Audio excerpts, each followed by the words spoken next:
So, believe this. Real Madrid yet to win a game in 2015. Wait. It's true. So, we're going to talk about their tactics, how they played against Atletico Madrid and how they played against Valencia, what they have to do to beat Espanyol. If you're watching after the game, leave your comments in the section below whether I got it right or wrong. Who knows? Stick around. Let's talk some tactics. So, Real Madrid against Atletico Madrid faced the kryptonite that continues to just shut them down. Diego Simeone, there's tons of memes going around. Don't worry, I've got it covered. He knows what it takes to beat Real Madrid, especially in the last 3 games they've played against each other. But it's not just all about how Atletico Madrid defend. It's about how Real Madrid are attacking. But we'll get to that in 1 sec. Let's take a quick look at the formation they went up with against Atletico Madrid to start with. So they went with their 4-2-3-1. Of course, Ronaldo on the bench. And what I have to focus on at this bit is that they had Khedira and Kroos in there, the 2 Germans together. I think they worked well together. But one thing I'm going to talk about is the lack of support they had when they were going into that final third with their depth. But the goals they conceded. So let's go straight into this. The problem with Real Madrid in the past was cross balls. Balls coming in the box. I always said it. They were not very good at defending balls coming in the box. And there was always a lack of marking.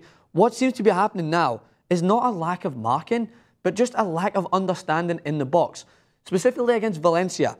You notice if you watch the Valencia goal, both of them, Valencia's header and Atletico Madrid's header were practically in identical spots of the field. Whip balls into the front post, a runner comes in and out jumps the opponents. It happened to be Ramos on both occasions, unfortunately for him.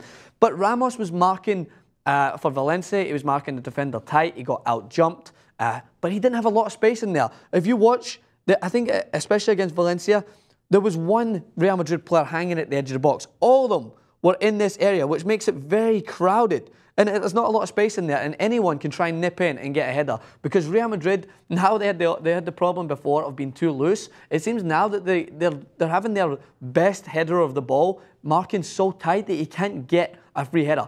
Benzema, believe it, Benzema was the free man against Valencia. He was the one in there. If you don't know soccer as much, the free man in the box is supposed to be there to attack anything. I always say that you should have a free man. Nowadays, I would rather have a free man than have a man on the back post because I don't think it's as necessary as much. But that's an argument anyone can make. I think a free man in the box should be your best header of the ball, the best guy attacking the ball. And we know Sergio Ramos is one of the best in the world, but both against Atletico Madrid and Valencia, he was crowded out by his own players. They all rushed to the front post to mark their runners, and before you know it, was a big clusterfuck in there, and Ramos couldn't get the ball cleared. The ball, he was out-jumped by the Valencia defender, and obviously Jimenez put in a great header, out-jumped the rest of them there. So it's something that Real Madrid have to think about. I would take Ramos off of marking unless you're marking a defender who is unbelievable in there and has to be man-marked. But I think that it's hurting them more that Ramos is too tight on positions that he should maybe just be going to win the ball without having a man to mark. So that's an issue that they have to try and focus about, especially in defending cross balls. But let's just talk about the other thing that has to be mentioned. Let's not panic. It's Real Madrid. Like, yes, they lost against Valencia, and yes, they lost against Atletico Madrid. But they are Real Madrid. They didn't win 22 games on the trot for no reason.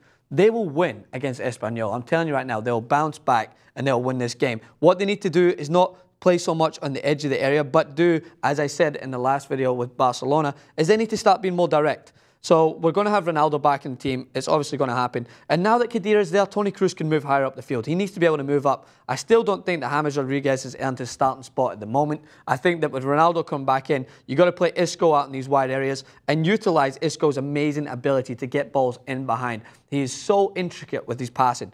But one example that happened that I mentioned in the last video as well, they nearly scored against Atletico Madrid because Marcelo, rather than knocking the ball back and fall off around here like they usually do, just went bang. Whipped it into the back post. Wow, that was a really good arrow. That was exactly where I wanted it to go. All right. And Gareth Bale was right there. And he was unlucky to score. And that's something that you have to switch up. You can't always be short passing. When I used to train back home, our coach used to have us go short, long. And you'd knock it twice, and have the other man in the distance, you'd knock it right to his feet. Because in football, it's all about variations. It's about changing it up. Sometimes teams will figure you out, like Atletico Madrid. They have figured out Real Madrid. And if Espanyol are smart, they'll watch what Atletico Madrid have done, and they'll try to reiterate that. So with that, let's look at Espanyol's formation in their last game. So Espanyol have lost 2 on the trot. they're conceding first in both games. If they concede against Real Madrid early, the game will be done. I'm telling you that right now. They have to hold on. They have to pack their defense into their own half maybe, and just frustrate Real Madrid. Hopefully, the same sort of a domino effect will happen like against Atletico Madrid. The more that Real push forward, the better they'll have a chance of counter-attacking.